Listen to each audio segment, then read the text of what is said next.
one of my mentors, she does, she's a devotee, but she's also in ATR, right? For them, that's, initiation, that's a long process. You have to study under an elder. You have to learn your stories. You have to learn your literature. There's certain principles and things you have to go through throughout that process, right? It was the discipline. Welcome to the We Got Problems podcast with co-hosts Curtis G. Martin, Rhonda L. Brown, and Caliph Johnson Sr., the one and only podcast where solutions get discussed to our community's everyday troubles. Each week, you will hear mind-blowing conversations and actionable tips and strategies that you can implement in your daily life to become more effective. We got problems and we got solutions. All right, you guys, welcome to the show. This is We Got Problems, the podcast. I'm Curtis G. Martin here with my co-host, Rhonda L. Brown. Hey, everybody. Caliph Johnson Sr. Hey, how y'all doing? Lashika Phillips. Hey, everybody. And we have a special guest today, Star Black. Star, why don't you go ahead and tell the people a little bit about yourself and what it is that you do? Oh, well, thank you guys so much for having me. Yes, again, everybody, my name is Star Black. I consider myself more of a junior herbalist. I am the owner and founder of Ethics Apothecary, located here in Greenville, South Carolina. I'm also in the process of being a host right now of a web series called The Fan Club Project, hosted by Article Media. I am also in the process right now of developing a nonprofit. And Miss Rhonda, I haven't forgot about you, but also writing my own book. So future author in the works. I am a mother. I am a student. I recently graduated with my degree in cybersecurity as well. And I work in aviation technology and customer success. So that's a little bit about me, my background. And again, thank y'all so much for having me. Okay. So what made you start your Oil Ethics Apothecary, and what sets your business apart from most? That's a great question. So what originally started this was after the pandemic, or a little bit before actually. 2019, I got diagnosed with hyperthyroidism. And in that whole process, my hair fell out. I was extremely sick, didn't know what was going on with me. And I was like, dang, I wonder if my hair is ever going to grow back.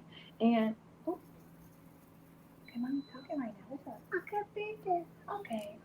Sorry about that. But I didn't know if my hair was ever going to grow back. And so essentially, I picked up a book because I started, I guess you could say, more of a spiritual awakening journey. And in that, I was getting into herbalism. I was understanding how beneficial herbs are to the body, how so many problems can be solved by taking it back to our roots. I started doing a little bit of family diving as well, into my personal ancestry, and I came to realize that a lot of my ancestors, specifically on my mother's side, dealt. He's so beautiful. Okay, you all right? Go get your thing, okay? Thank you. Diving into my ancestry as well, and my great grandmother did it too. And on my dad's side, come to find out now, recently, that was kind of like in my lineage too, in regards to that. But one thing led to another, developed my own recipes, and then when people started to really see the results of my hair, so essentially, from being bald to having patches in my hair to then I had like the really cute finger waves, like pixie cut ordeal. Then I had a mini fro. Then I had, oh shoot, she's got the whole Sanford and Sons going on. And then bam, what I am now, a massive afro, which I had to kind of pull back for the shoot that I did yesterday, or else I would have it out today. Sorry, y'all. But that was really the premise behind it. And then also when I developed my lip glosses, which at the time those were handcrafted by well, they still are handcrafted now, but I was growing my herbs and stuff like that from the personal garden that I had when I lived with my mom during that time. And I had the space to do that, which I'm kind of doing I guess you could say like a raised bed type of ordeal, container garden on my porch now. But I had a bad outbreak with Carmex on my lips. I'm talking about and I still kind of have the burns on my lips to this day. But I was like, yo, what's up with that? There's got to be other option or alternative to that. And I developed my lip glosses, and then those picked up. People were like, wow, we really love this. We don't have like the white line on our lips. It's really hydrating. This really, really helps. I love it. I was like, oh, okay, cool. So started selling that. And I guess to go into what makes my business different, I don't know if you guys have ever heard of Yaki Awaken. I would call him a master herbalist, right? he always says that he doesn't consider himself a educator. He considers himself an experiencer. So that's what sets my business apart. I think that everything that I have learned, everything that I bring to the business world, to entrepreneurship, to my community, is through experience. I'm not going to go out here and suggest something to you that I have not tried myself. I'm not going to go out here and tell you something that I haven't done myself. I haven't tried or tested on myself or used on my baby. And I think that that's really, really important because that's in the name itself, oil ethics. Literally having a sense of ethics, having a sense of principle, having moral is something that you'll come to find out in business. A lot of people lack. They don't stand on anything. They don't have morals. They don't have principles. Everything is about a quick buck, and they are quick to take your money and discard you like like it's nothing. So I'm all about community, and I'm all about doing what's best for myself and the people. Okay. Can you tell us a little bit more about some of the challenges you face dealing in the beauty industry? Oh my gosh, that's another great question. Um, Something that is kind of hindered me actually is comparison, like comparing myself to others. In the beauty industry, I feel like it's been a thing of, well, if we're just talking about physical appearance, right? You see like the Instagram models, you see the BBLs, the tight stomachs, the everybody gets lip fillers now, the Botox. It's a lot of fake cosmetics, like it's a fake appearance. They'll advertise something, but they did a lot outside of what you see on Instagram to look or be a certain way. So again, going back to what I said before, a lot of people at the root aren't really here to help heal. They're not here to really help you solve your problems. They're here to market and present something a certain way to get what they want, i.e., increase sales and volumes amount, clicks to a site. So being so real and being so authentic and true to what it is that I am and not want to compromise that, it makes the space limited for me, or it makes that path more narrow for me. Makes my audience maybe a lot smaller, not as appealing, or quote unquote, I've heard not as marketable to the masses. Which I don't find that that's true. There's always somebody out here for other people. You just have to find your group of people. You have to find your tribe. But also, it affected my confidence as a way too, as I started questioning myself, questioning my beliefs, questioning, well, is my product good? Like, is it something that people want to buy? And that's not, I come to find out again, that's not true at all. But those are, I would say, my two biggest ones: confidence and comparison. Those are really big things in the beauty industry in general. Oh, thank you. Wow. I'm curious to know how you actually stay up to date and just stay relevant with all of there's so many beauty trends, so much that's changing and going on in the industry. How do you stay connected? Um, how do I stay connected? Honestly, I disconnected from it. I don't. Great answer. Yeah, I don't. And that's a pro and a con. There's Okay. two sides to every story on that, right? Yeah. Because I have extremely fallen back from, well, we were all at this cosmetics first, right? Mhm. And I realized very early on, I am not interested in being a cosmetic company. That is Okay. not my calling. That is not where I'm going with this. I'm not the next Fenty Beauty. That's not where I'm going with it. The whole premise of my company was healing. The whole premise of my company was bringing awareness to the fact that your skin is the largest organ on your body, Mhm. and your body talks to you and tells you what you need and what it doesn't need, what's working, what's not working. And if we take the time to be patient with our bodies and listen long enough, we can solve and heal anything. That was the premise, and that's the base of that. And it's my ethical duty, it's my moral duty, it's my right, it's part of my purpose here to be able to bring this to your attention and to help you through your journey, whatever that journey looks like, by being the example of me and my healing journey with issues that I have going on. So we quickly shifted from a cosmetic company to an apothecary for that reason. Now, even within the apothecary, I ran into dilemmas, right, and trends of new age spirituality. What does that look like? The crystals, the readers, the intuitives, the like it's, everybody wants to be a healer. Everybody claims to be a herbalist. Everybody claims to be a master herbalist. But people get so caught up in skin color that nobody is going out here to, if you, and I know I'm going to offend a lot of people when I say this. This is why I don't do the trends. I'm going to piss a lot of people off when I say this. There's a lot of work that comes into that title of a herbalist, of a healer. When is the last time that you read a case study? When is the last time that you picked up a book, a piece of literature, no matter who it was written by, but if they have the credentials behind it? How long have they been in the industry? Who are you learning from? When is what is the last teacher that you've been under for the past year or 2 years? When is the last time that you sat at the feet of your elders to listen to them? These are the things that I feel like should be trendy that are not. So I had to disconnect because here I was marketing something, and I was like, I've done some work, but there's a lot more to do. Because here I was having people coming and asking me questions about other things, not just how do I get my edges to grow back. People were saying, well, can this be used in my body? I have this going on in my body, or I have these ailments going on in my body. I was selling bath salts for a second, right? And people were talking about the aches and the pains, and I started doing deep dive into inflammation and different sources of inflammation and different locations on the body, how they can be linked to different organs on the body and different organ systems and things like that. And I was like, then that led me into diet, that led me into nutrition. A lot of people don't want to talk about that. A lot of people don't believe that has, especially even in the science realm. If you go to medical school, nutrition will be literally one of the smallest subjects, even in college, that you research and that you learn about. I was a biological science major for about 2.5, almost 3 years before I decided to switch, just because it wasn't my thing. But I remember I only had to take one nutrition class, one genetics class. And matter of fact, you could choose whether if you chose genealogy or nutrition.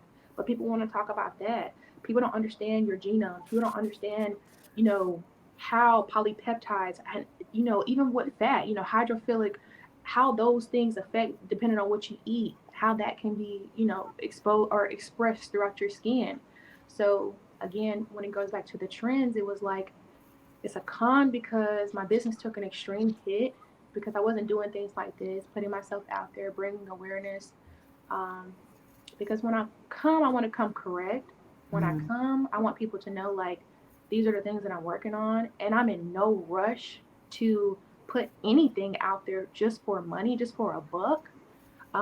If I don't stand fully behind my knowledge, if I don't stand fully behind my heart, and if I don't stand fully here, I can't stand fully behind any type of products that I'm making, because it's more than just my product. It's my energy and my time that's going into this before it lands in your hand. So if I'm not right within, this is not going to come out right without.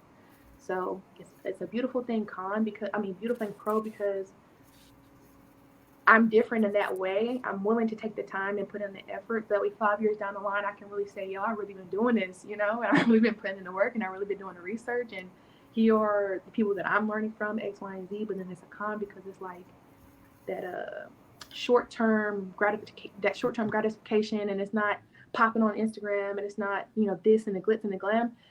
That's what people are looking for. People have very, what they call it, microwave, short attention spans is what I'm trying to say. Short attention span. They want the quick fix. Yeah. So if you don't have that, it doesn't make you popular, and it doesn't make people interested. So, there's pros and cons to that. So you talked about how you don't like putting a product out, but you said after so long, once you do one thing, people start wanting that other thing. How do you prioritize your self-healing, your journey, and then the professional side of it? You touched on it a little bit, but how do you prioritize that, the professional side and your journey? That's a great question. And if I'm going to be 100% honest, I'm still learning. I'm still learning that. I haven't mastered that. I'm getting better with it. How to answer your question? I used to really, really suck at meditation, right? Being still. I used to suck at that. Being still, taking time for myself. And one of the practices that I've been recently inputting into my regimen is when I wake up in the morning, one, getting a routine for myself, getting more structured. So let me go there. Getting more structured. That's the answer to that question. How did I get more structured? One was either waking up a little bit earlier or staying up a little bit later, because I need to do two things. One, I had to start praying more. Okay. And not the most religious person, but I do study different religions and I do study different practices. I just love to learn, period. I'm not a closed-minded person I'm actually pretty radical in my spiritual beliefs. But praying more and learning to surrender my qualms, my issues to the divine, to God, or whoever you may consider source to be for you, and expressing that with humility, with vulnerability, and then leaving that at the foot of that. And then immediately going into my next 15 to 30 minutes of visualization. My visualization goes into who do I want to be? Where do I want to go? What does that look like for me? And there's no limit on that. In me doing that, it's led me into, well, the higher or greater version of myself has this going for herself. She dresses this way. She speaks this way. She shows up in the world this way. These are the type of clients that she attracts into her life. This is the type of mother that she is. These are the type of friends that she has. These are the type of habits that she has. And you hear that all the time. But to be more specific to myself, for me, I realized going for fun, right? Because for so long, oh my gosh, we go into my story. We're not even gonna go that far. But anyway, there was a period of time where I got pleasure going to a bar or going to a club or drinking or smoking, which ain't nothing wrong with smoking. I'm just saying, for me, I'm talking about it got to be excessively. Like, I didn't have fun unless I'm blacking out, or I'm to that point, or I'm, just woo, woo, woo. And so I attracted people like that, who like to do that, who like to spend their money that way, who like to spend their time that way. Mm-hmm. Also, I noticed that those type of people also were not worried about their health, did not have a skincare regimen. I mean, the type to go to sleep with their makeup on and in the morning not wash it off and go and hit the streets. And what we doing today? These are not the type of people that I noticed were spending time with their kid and thinking to themselves, in an AI world, because my daughter is turning 4 this year. So 10 years for her, she's going to be 14. She's going to be thinking about entering the workforce in a few years, right?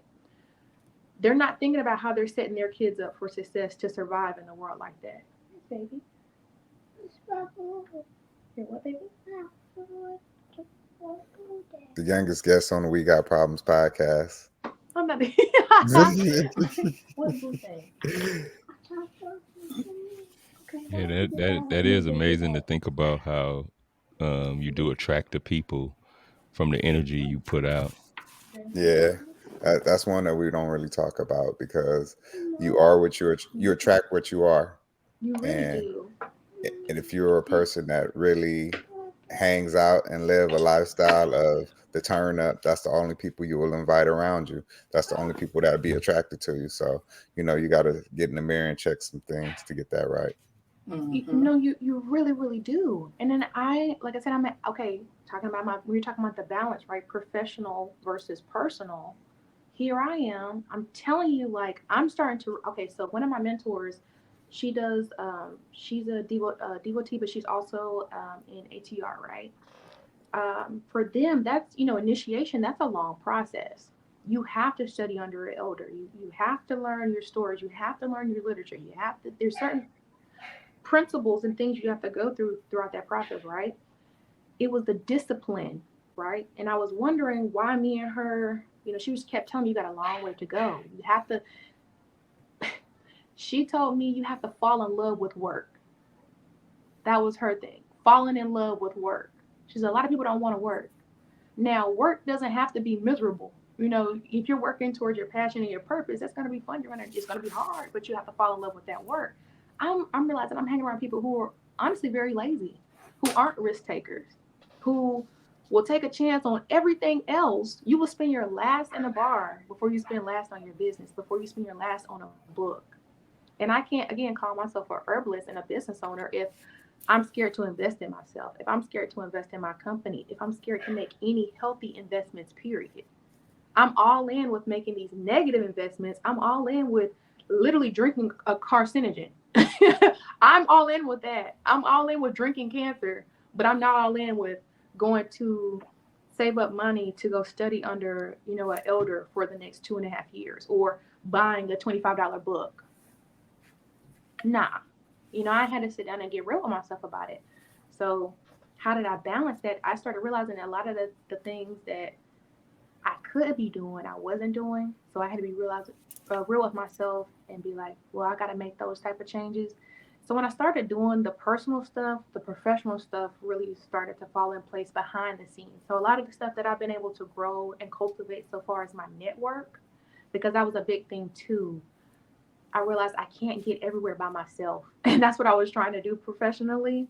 But falling back and developing my network has allotted me a lot of, what do I want to say? I don't say freedom, but the ability to be able to mix and mingle and rub elbows and get on platforms like this, or even people within my city who are like pushing and they're really rooting for me to go out here and pursue what I do, because, I just turned 25. Oh my gosh, crazy. I never thought I would be 25. But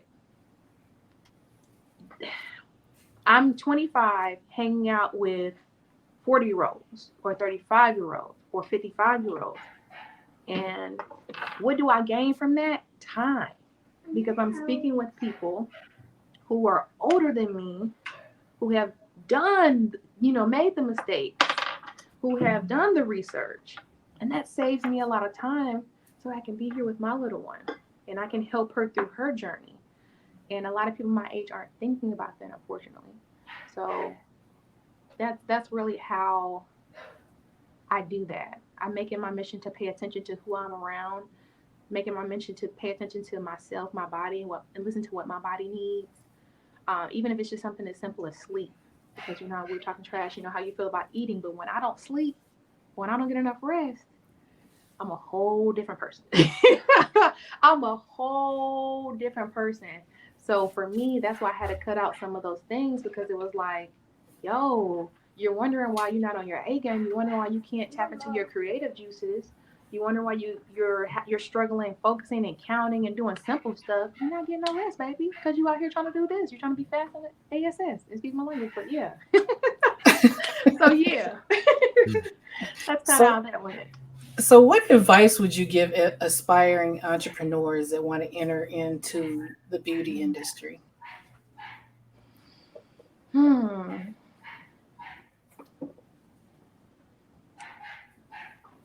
Get your brand together.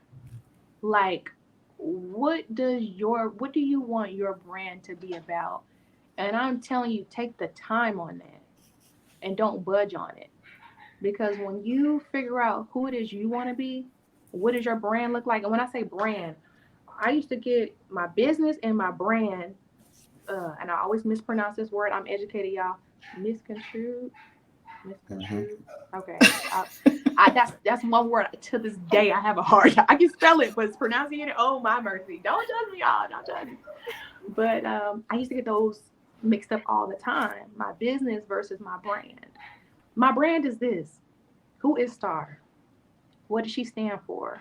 My brand is going to be my total impact on the world by how I show up to the world. People don't buy your product because they just think that you got the hottest whatever on the block. They buy it because of you. They buy it because of how normally you make people feel. They buy it because yes, baby. You want pretzels? Puzzles? I don't think we got the puzzles, baby. But check this bag, okay? Check this bag. Check the black bag, baby. But they buy it because of that. So that's why I said, Stella, can you say excuse me? Okay, well then that means we didn't get it. We can go back and get it in a little bit, okay? You talking about the lion puzzles? No, the lion puzzles. Okay, well if it's not in the bag, we can go back and get it in a little bit, okay? They don't close until 10 o'clock, so we'll get it later. You have your iPad. You can go over here. Look, baby. I'm telling you, you can get any card that you want over here. You want to get the cards on the? No. If you do, they're over here. Excuse me, you all. Mommy duties. They stop for anybody, okay? But to answer your question, your brand, I would say get that, because that in turn, when you get a focus on who you want to be, will help you be more cognitive on who you want to align yourself with. So when we're talking about that networking, collaboration, not having to do things on your own, even when you get to the point of wanting to hire somebody, it's going to help you identify what you want to look for in other people to come and help you. Because when you're talking about your recipes, especially what I do, you don't just trust everybody with it. So having to align yourself with the right people, once you know yourself, you'll be able to attract who you need into your life. You'll be able to attract the opportunities that you really need, not just want, but need into your life. Now, there have been people that I have collaborated with that I didn't think that I would collaborate with, but once I found myself, and it helped me actually open my eyes to be like, this is a really big world out here. So again, let me just not narrow myself down to my business, but my brand. So that's my biggest piece of advice. Don't get too caught up in the business portion. Learn about business though, because things like taxes are important, tax code laws are important, understanding. And then two, I wouldn't be in such a rush to set up an LLC yet for me. And that's a conflicting statement. Okay, we did. Excuse me. One, you're being kind of rude because you did not say excuse me. So can you please say excuse me? No, we'll try it later. I don't have your photos, baby. So please, do you want to sit in here for a second while I talk? Would you like to sit in while I talk? Why don't you type me up some sentences? How about that? I wouldn't be in a rush to set up a LLC if you have not been selling your product for some time. And the reason being with that is, again, when you run into tax issues, let's say a lot of people don't, when they set up their businesses, this is a hobby that they do. And a hobby is a little bit different than running a business, an enterprise, building a corporation, building a large entity. So I would say maybe also hold off on that for a second, because I think that it would give you a little bit more leeway in regards to if you want to change your mind, you're not so solidified and you don't have to, pay for the changes from the state, your name or what you do, even your website, stuff like that. I would tell people also, versus going to maybe setting up a website that is accruing a monthly cost. There are a lot of free options out there like Big Cartel, but also I recently got into what is called Stand Store. Stand Store is free, and it also doesn't take as much profits out from whenever you make a transaction or make a sale, like other websites such as Shopify. Now those are in the other bag in the hallway, in the purple bag in the hallway. Your fries in the purple bag. All right. So this next part is the rapid fire. It's just a quick 15 to 20-second answer. Just whatever comes off the top of your head. Okay. What is your why? Why do you do what you do? To help people. Were there times you thought it wouldn't work? Hell yeah. Well, what is the most important thing you've learned? To not care what other people think. Okay. If you could turn back the hands of time, what would you tell your 18-year-old self? Start investing. Do you have an accountability partner or a mentor? Yes. If you could sit down and have a conversation with anybody, dead or alive, who would it be and why? Bailey, come here. Ernest Holmes. Why? Because he's smart. Love that answer. It's really another quick one for the rapid fire is people always say that you should say. Estella, what is going on, babe? I am, and if you stop, then maybe I could stop. I will. What's the last question? People always say that you should save money and invest. What types of assets are you investing in currently? I say spend money and invest, but books, crypto, what's another investment? Day trading, and eventually real estate. If you can recommend one book, what would it be? Power of the Subconscious Mind by Joseph Murphy. All right. What is the best tip for making our community a better and safer place? A safer place. You got me on that one. look after one another. Okay. Yeah. And the most important question, where can people find you? Oh, you can find me on Instagram at _. Also on YouTube, Star Black and White. You can find me at www.allethics.com. Or you can also find me again as the host on the Fan Club Project. And you can find that at the Fan Club Project on YouTube as well. All right, you guys. Rhonda, you have any last closing words you want to leave the people with? Just like Star said earlier, if you're going to get in the apothecary business, do your homework. Yeah. All right, good stuff. How about you, Lashika? You got me on one of those last rapid fire questions when you recommended Ernest Holmes. Wow. So what I would leave the people is, if you have never heard of that name and you have no idea who and what she's talking about, dive in, take a trip down a rabbit hole. How about you, Mr. Trash Vegan? I just want to thank you, Queen. I really appreciate you and baby girl for coming to join us today. And we look forward to see what you got coming next. Yes, thank y'all so much. I appreciate y'all so much for having me. It's truly been an honor. And you want to say bye to the people too? Come on. And baby says bye. Oh, maybe not, y'all. My little girl says bye too. Thank y'all for being patient with her. Hey, you guys, I'm gonna leave the people with you know, when you run a business or you're doing anything that service people, make sure you're learning and make sure you're doing your homework, you guys, because we have problems and we also have solutions, and we are. Peace.